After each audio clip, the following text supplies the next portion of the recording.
누가 뭐 이 회사에 취직하라고 강요한 적이 없잖아요. 자기가 선택해서 취직을 했지 않습니까? 그런데 왜 그게 자유가 아니죠? 아씨 이게 왜 안 돼요? 안다라면서 반복하는 거는 스스로가 노예가 되는 꼴이죠. 좋지도 나쁘지도 않은 40%와 기쁨이 결합이 되면 하루가 70%가 기쁜 거예요. 자유예요. 여러분들의 자유를 속박하는 요소가 무엇이 있나요? 일단은 전 생각해보면 회사. 제가 요번에 낸 책의 아주 핵심적인 부분들이에요. 조금 더 들여다보자고요. 아니 누가 뭐 이 회사에 PD님을 취직하라고 강요한 적이 없잖아요. 자기가 선택해서 취직을 했지 않습니까? 그런데 왜 그게 자유가 아니죠?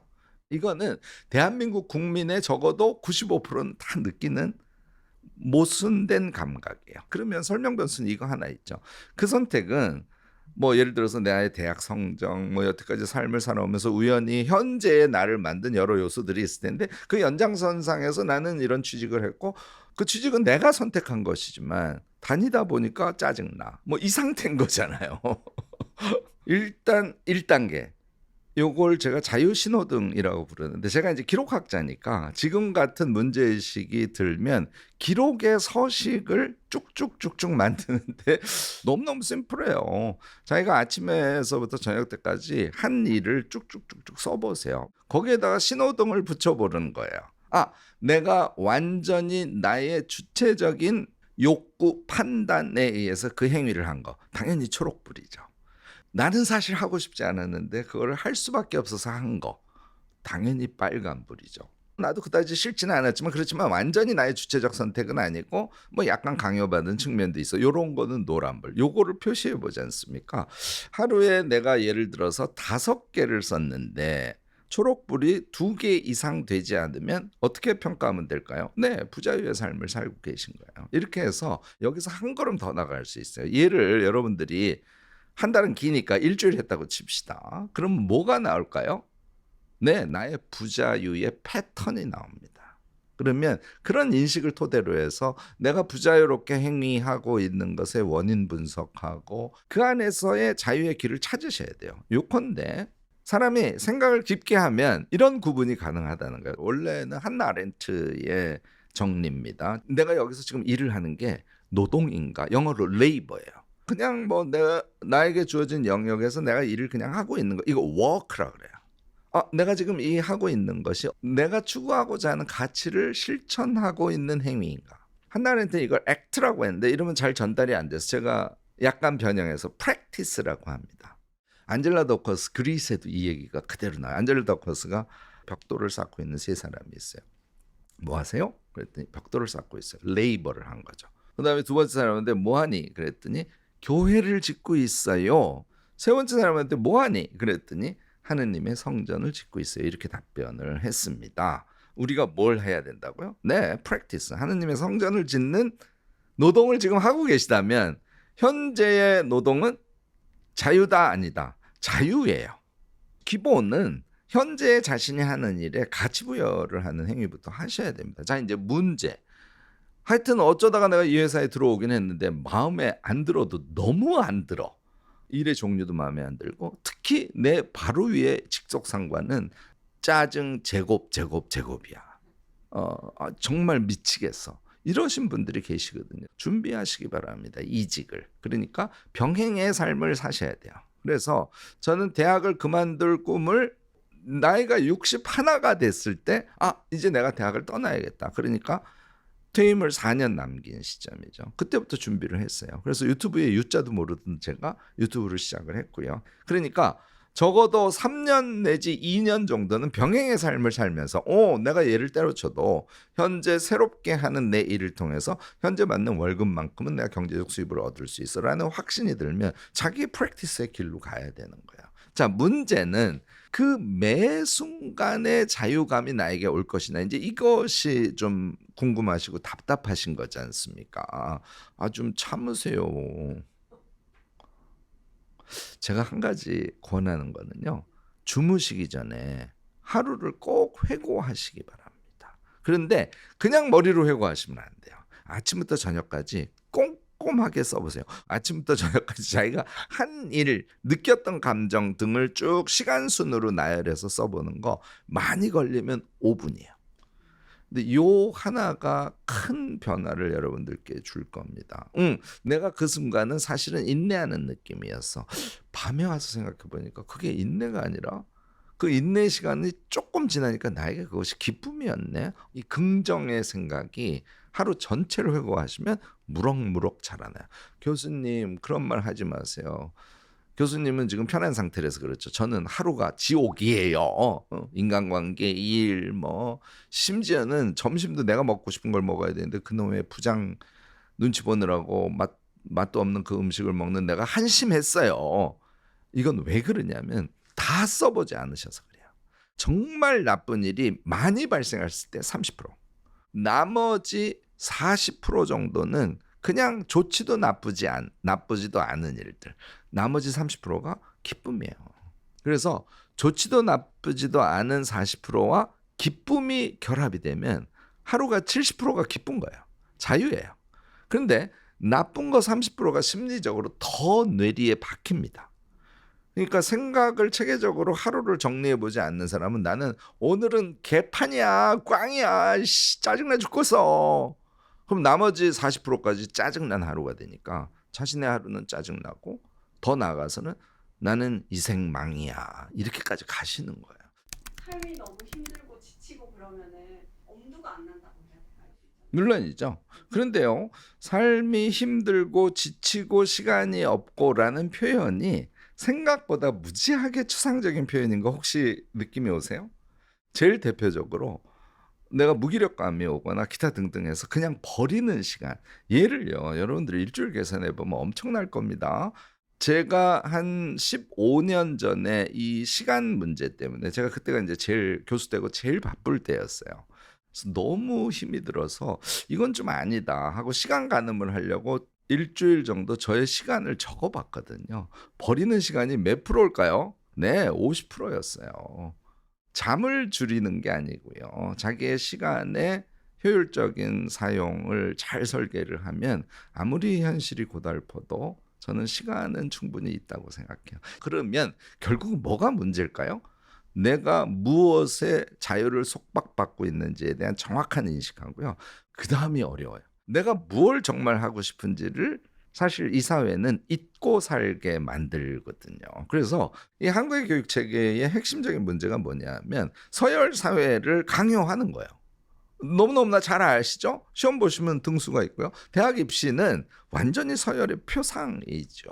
어떤 분들은 대학 졸업한 지 20년이 지났는데도 아직 자기가 선택한 대학에 대한 약간의 컴플렉스를 갖고 있는 이런 어처구니 없는 사회가 한국 사회예요. 여기에서 벗어나셔야 돼요. 자, 서열의 항상 묶이니까 우리는 어떻게 하려고 할까요? 집에서도 공부 잘하는 딸, 공부 잘하는 아들을 원하니까 엄마에게 잘 보이려고 그럽니다. 공부를 잘하는 것뿐만이 아니라 다양하게 잘 보이려고 그래요. 우리는 삶을 살면서 자기가 자기에게 잘 보이려고 하는 것이 아니라 타인에게 끊임없이 잘 보이려고 하는, 이게 이제 서열 사회가 갖고 있는 병폐예요. 그러니까 자기의 꿈을 발견하는 것이 어렵죠. 방법은 반복해서 쓰시는 거예요. 너무 무책임한 얘기죠. 제가 이룸 다이어리라는 월간 다이어리를 보급을 한 지 벌써 2년 반, 3년쯤 됐습니다. 이 월간 다이어리 제일 첫 장에 인생 지도 그리기라는 서식이 들어가 있습니다. 매월 한 번씩 써요. 내가 일의 차원에서는 뭘 제일 하고 싶지? 가족 관계에서는 뭘 하고 싶지? 인간관계는 어떻지? 내가 나를 성장시키는 것 관련해서 뭘 하고 싶지? 그 다음 부분이 제일 중요합니다. 향유. 노는 거, 향유와 관련해서 내가 뭘 하고 싶지? 얘를 매월 쓰시지 않습니까? 그러면 내 안에 아까 얘기했던 서열 사회의 구조 속에서 잠자고 있던 이걸 욕동이라고 그래요. 내 내면의 욕구가 서서히 올라오기 시작합니다. 또 하나 제가 강조하고 싶은 것은 어릴 적을 자꾸 기억해내시는 게 필요합니다. 이거 베냐민이라는 철학자가 메시아적 시간관이라는 용어를 쓰는데요. 메시아는 이제 영겁의 시간을 사시는 분이니까 우리가 생각하는 긴 시간이 메시아의 눈으로 보면 엄청 짧은 시간으로 응축돼서 느껴질 거 아니에요.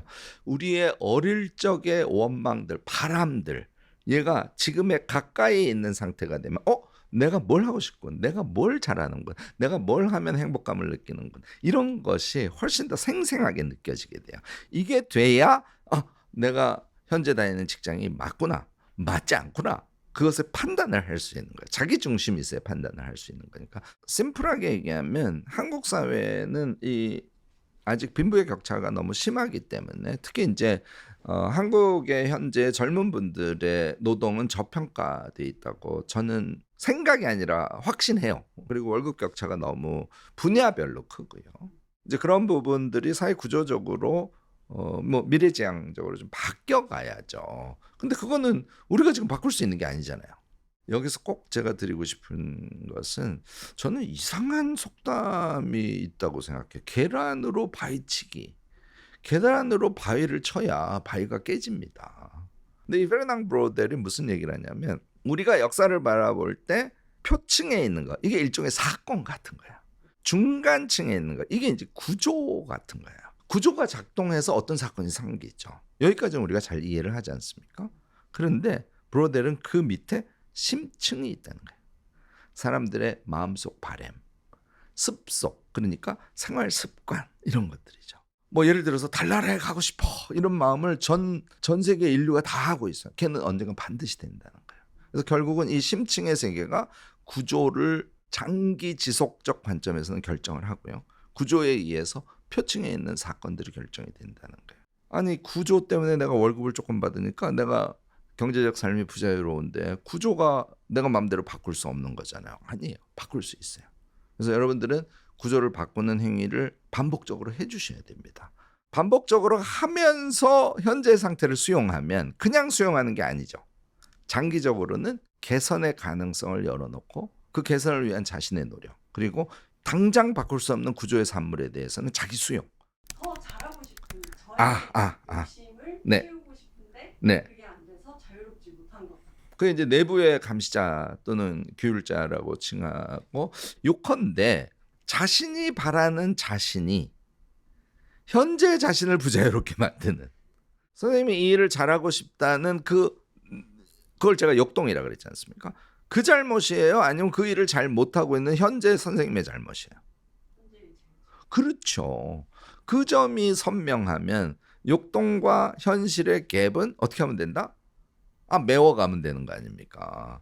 이 부분은, 이게 이제 심하게 나쁘게 얘기하면 도둑놈 심보인데, 빨리 나에게 오는 것이어야만 해 라는 잘못된 습성에 빠져 있기 때문에 그렇습니다. 우리가 행위하는 거의 모든 것은 반복에 의해서 차이가 오는 거예요. 이게 질들레스의 핵심적인 철학이죠. 차이와 반복이라는 것은 그 반복 속에 작은 차이들이 있어요.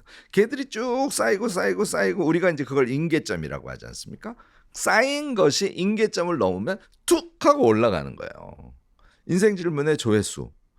나는 지금 여기까지 적어도 300만 조회까지는 가고 싶은데, 이게 왜 내가 지금 3개월이나 했는데 왜 안 되지? 이런 관점의 문제가 있는 것이죠. 이것의 반복에 의해서 임계점을 넘어서, 이걸 우리가 우연이라고 잘못 알고 있는데 팍 하고 튀는 거예요.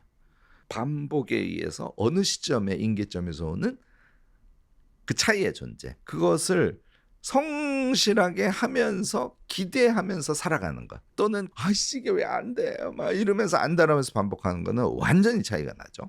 전자가 자유의 행위예요. 후자는 자신의 급한 성취욕에 스스로가 노예가 되는 꼴이죠. 급한 성취욕, 그것이 자유를 속박한다는 거, 이 부분만, 요거는 로직이에요. 논리적으로 깨달으시면 훨씬 더 현재의 어려움을 반감시켜낼 수 있다고 저는 생각합니다. 덕분에 내가 성장하고 나를 더 잘 알게 되는 부분도 있지 않을까요? 없습니다. 너무 단호하게 얘기하죠. 일종의 성취욕 같은 것을 지금 말씀하신 거지 않습니까? 내가 일을 잘해가지고 좋은 성과가 나고 걔가 쌓이다 보니까 승진을 했어. 너무 기쁘죠. 그런데 요게요, 시간이 얼마 안 갑니다. 여러분들 경험하신 분들 많을까요? 제가 유학 가서 박사를 엄청 따고 싶었을 거 아닙니까? 정말 고생했습니다. 저는 배수진 치고 유학을 했기 때문에 박사학위를 따면 저는 세상이 다 내 걸 줄 알았습니다. 여러분들 딱 2달 가요. 2달이 지나가니까 누가 나한테 강의 좀 안 주나? 나 어떻게 대학에 취직해야지? 박사는 간 데가 없어요. 그 박사의 기쁨이. 승진은 제 경험으로는 딱 일주일 가요. 부교수, 정교수까지 승진을 했습니다. 정교수 승진한 날 기억이 안 나요, 제가. 우리가 얘기하는 성취라는 것은 보통 이것으로 착각을 하는 거예요. 서열 속에서 나에게 주어지는 성취는 지금 말씀드린 것처럼 그 성취 다음에 또 성취의 욕구가 있어요. 그러면 우리의 진정한 성취는 무엇이냐?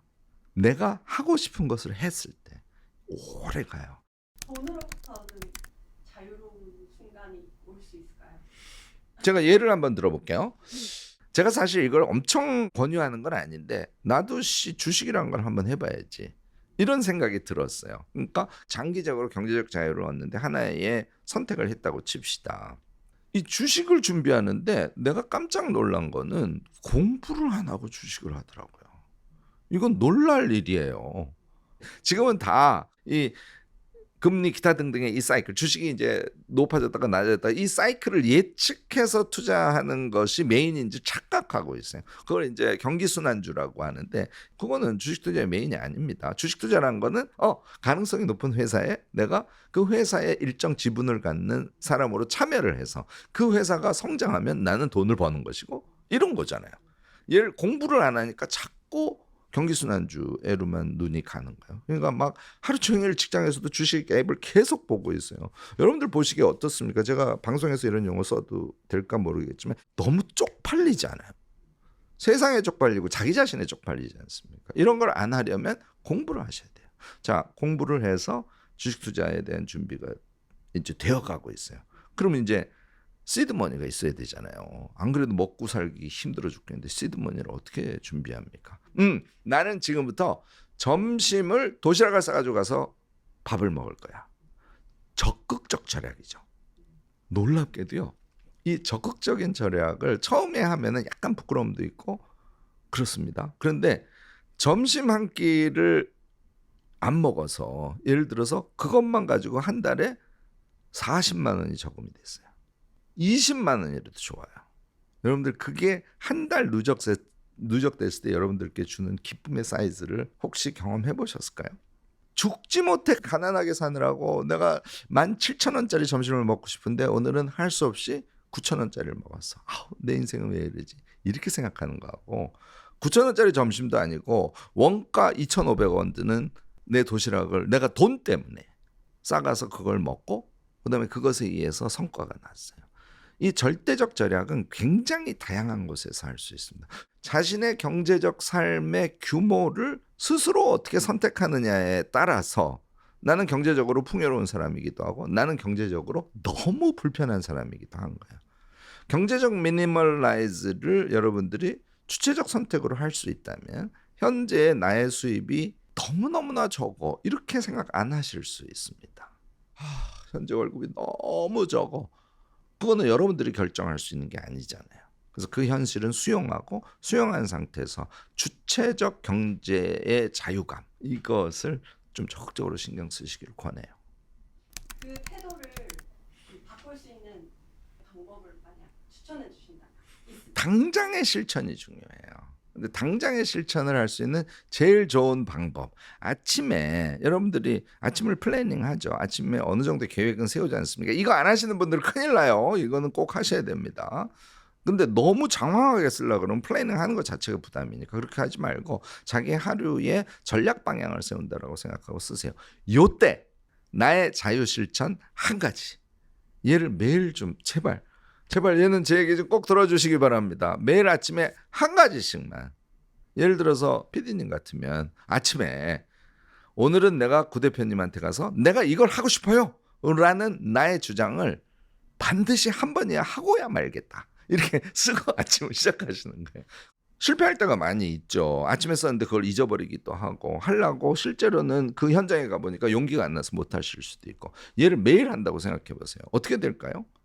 점점 여러분들의 실행력이 높아져요. 그래서 자유를 종류 가리지 말고 아침에 떠오르는 자유실천과제를 하나씩만 써보는 요 행위만으로도 우리는 자신의 자유의 영역을 확장시켜갈 수 있다. 요거 확신 갖고 제 얘기 듣고 바로 실천해 보시기 바랍니다. 교수님께서는 혹시 오늘 딱 실천해야겠다고 하시는 거 있으세요? 오늘 아침에 제가 하고 성공을 했는데 좀 너무 부끄럽긴 하네요. 오늘 갑자기 아침에 일어났는데 제가 먹는 걸 너무 좋아해서 그런지 몰라도 오늘은 진홍에 가서 오늘은 꼭 멘보샤하고 가지 짜장면을 먹어야겠다. 아침에 그래서 제가 가지 짜장면이라고 적었거든요. 근데 마침 회사에 도착을 했는데 우리 직원들이 대표님 오늘 같이 식사하시죠? 하고 왔어요. 얼마나 좋아. 나는 진홍에 가서 가지 짜장면을 먹을 텐데 괜찮은 사람은 같이 가면 너무 좋겠어요. 그래서 저까지 포함해서 4명이 오늘 가서 가지짜장과 멘보샤를 먹었어요. 4명이 갔는데 멘보샤가 6개 나오거든요. 그래서 한 개씩 먹고 제가 정교하게 반으로 잘라서 멘보샤를 1개 반을 먹었는 그 기쁨이 제가 그걸 먹고 걸어 나오면서 어떻게 생각했을까요? 주체적 삶을 살고 있구나.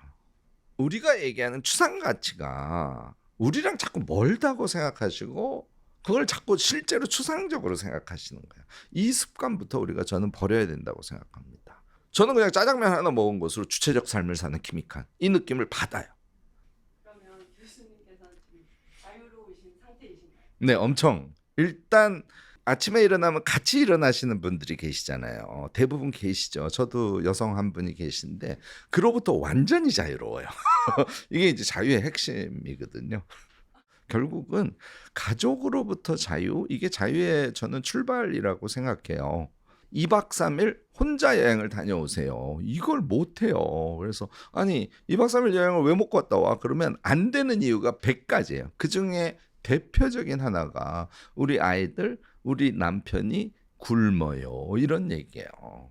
좋은 의미로서는 사랑이죠. 그 사랑의 행위를 하느라고 자기의 인생을 자칫 잘못하면 잃어버리거나 경우에 따라서는 자기 인생을 쭉쭉 펼쳐갈 수 있는 힘이 반감돼 버리는 그런 문제에 당연히 봉착하지 않겠어요? 그래서 저는 제가 꼭 권합니다. 2박 3일 가족을 완전히 버리고 혼자서 여행을 가는 연습을 한번 해보시지 않습니까? 그러면 자유가 무엇인지 알고 내가 사실은 나의 인생을 더 멋들어지게 살고 싶은데 가족에게 희생하는 지점에 대해서 무의식적으로 엄청난 불만을 갖고 있구나. 이런 것도 선명하게 보여요.